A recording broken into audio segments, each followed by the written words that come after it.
और बड़ी खबर इस वक्त बताएं, श्रद्धा मर्डर केस से जुड़ा हुआ बड़ा अपडेट निकलकर सामने आया है, जहां श्रद्धा के पिता का डीएनए मैच हुआ है। जो बरामद हड्डियां हैं महरौली के जंगलों से, जो हड्डियां बरामद की गई थी, 13 हड्डियां करीब बरामद की गई थी, जिसमें सीएफएसएल की रिपोर्ट में यह खुलासा हुआ है कि डीएनए मैच हो गया है। दिल्ली पुलिस की ये बड़ी सफलता, इस वक्त का ये बड़ा अपडेट श्रद्धा मर्डर केस से जुड़ा हुआ आपके सामने रख रहे हैं सुमित। बिल्कुल, तो बड़ी अपडेट, बरामद हड्डियों का डीएनए मैच हुआ है।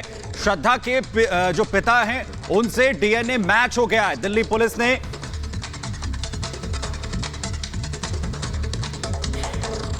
और हमारे साथ रजत जुड़ गए हैं जो श्रद्धा के दोस्त भी हैं। श्रद्धा के आप दोस्त हैं, आप समझते होंगे बखूबी जिस दौर से श्रद्धा गुजरी है।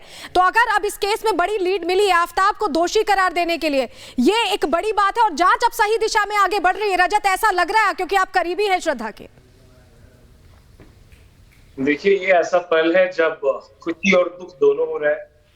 खुशी इस बात की है कि अब इन्वेस्टिगेशन में एक पुख्ता सबूत जिसकी तलाश थी, अब वो आज लोगों के सामने है, जिससे कि आफ्ताब जो ललकार रहा था सभी को कि मैंने उसका मर्डर किया है, टुकड़े किए हैं, फेंके हैं, और आप लोग प्रूव करके दिखाओ। अब कृषि से हर दिन, हर महीने, हर साल, इतना ही नहीं आपके रिटायरमेंट के लिए भी पैसे कमाना है, फिर देरी किस बात की। फ्रीडम ऐप को अब भी डाउनलोड कीजिए। अप्रूव होता हुआ नजर आ रहा है, लेकिन दुख की बात यह है कि होप अगेंस्ट होप, जिस तरीके से कहीं न कहीं दिल में ये बात थी, सोचते थे कि कहीं श्रद्धा शायद वापस आ जाएगी, आज वो होप खत्म होती है। आज ये आखिरकार पता चल जाता है कि श्रद्धा हमारे बीच नहीं है, ये प्रूव हो रहा है आज।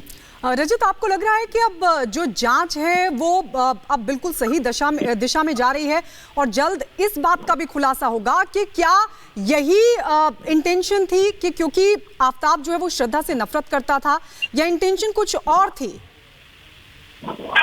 देखिए, जिस तरीके से ये मर्डर हुआ है और श्रद्धा के बॉडी पार्ट घर में जब थे, उसी वक्त किस मेंटालिटी का ये आदमी रहा होगा कि इसके अंदर और कॉन्फिडेंस था और लड़कियों को ले आने का, तो इससे जाहिर सी बात है, ये बात साफ हो जाती है कि आफ्ताब कोई नॉर्मल क्रिमिनल नहीं है। तो बहुत सारे ग्राउंड के ऊपर मेरे ख्याल से आफ्ताब का इन्वेस्टिगेशन होना चाहिए। क्या कहीं वो एक बहुत खतरनाक क्रिमिनल था, या कोई मिशन से था, या फिर वो एक टेररिस्ट है, क्या है, ये सब मेरे ख्याल से इन सभी मामलों की तहकीकात होनी चाहिए। और मेरा हमेशा ये बात कहना है शुरुआत से ही कि justice delayed is justice denied. जल्द से जल्द मेरे ख्याल से जितना हो सके सबूत सामने ले आना चाहिए, पुलिस को चार्जशीट फाइल करना चाहिए, और साथ ही साथ अब फास्ट ट्रैक कोर्ट में इस मामले पर डिसीजन सामने आना चाहिए, और आफ्ताब को कम से कम फांसी मिलनी चाहिए, जिससे कि हम श्रद्धा को इंसाफ दिला पाएंगे। रजत, क्योंकि आप उम्मीद कर रहे हैं अब कि जल्द से जल्द इंसाफ होगा इस पूरे मामले में, क्योंकि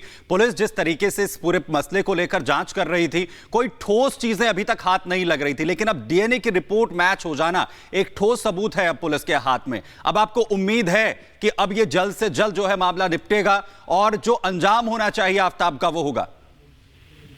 जी बिल्कुल। देखिए, सिर्फ मैं, आप, या मेरे ख्याल से पूरी इंसानियत के लिए बहुत बड़ा सबक है, और सभी लोगों की संवेदना इस केस के साथ है, और सभी लोग चाहते हैं कि इसका जो अंजाम हो वो ऐसा हो कि सभी लोगों के सामने ऐसा उदाहरण पेश हो कि कोई एक नया आफ्ताब आगे पैदा ना हो जो इस तरह की घिनौनी हरकत के बारे में सोचे भी, अगर सोचे भी तो उसकी रूह कांप जाए। इस तरीके से मेरे ख्याल से आफ्ताब को सजा मिलनी चाहिए और इस केस का अंजाम होना चाहिए। बिल्कुल रजत, आप इंसाफ की बात कर रहे हैं कि इंसाफ अब मिल पाएगा, इंसाफ की उम्मीद आप जाहिर कर रहे हैं। जिस तरह से दिल्ली पुलिस ने इस पूरे मामले में काम किया है, या जिस तरह से जांच को आगे बढ़ाया है, उसकी भी तारीफ करनी होगी। लेकिन अब जो खुलासा हुआ, इंसाफ की उम्मीद और बढ़ रही है। क्या चाहते हैं कि किस तरह की सजा मिलनी चाहिए आफ्ताब को, जिससे एक कड़ा संदेश पूरे समाज में जाए? देखिए, जब पुलिस का यहाँ रोल आता है तो मैं बहुत ही नाइंसाफी होगी अगर मैं नहीं कहूंगा उस बारे में जहां वसई पुलिस के पास में ये मौका था, तुलिश पुलिस के पास ये मौका था, जब श्रद्धा खुद स्वयं उसके सिर पे मार्क्स थे, गले पे मार्क्स थे, उसके कमर के पास मार्क्स थे, वो लेकर वो गई थी। उसने अटेम्प्ट टू मर्डर का पूरा रिपोर्ट लिख कर दिया था, उसने बताया था।